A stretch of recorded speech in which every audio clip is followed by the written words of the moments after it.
well. They've got lots of depth, and they spread it around to the Tigers. Now it's Sean Harrison back in punt formation.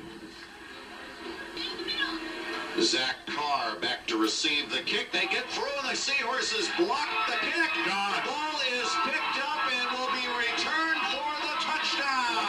23 yards.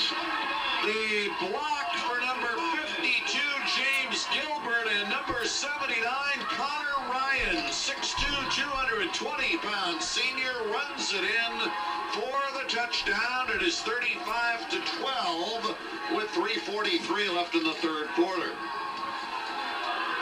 So the Seahorses put back-to-back touchdowns on the board.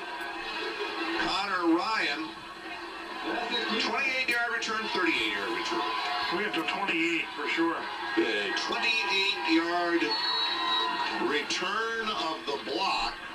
And once again, the block by who, George? Help me out with it. The block for Burlington was number 52. That's James Gilbert.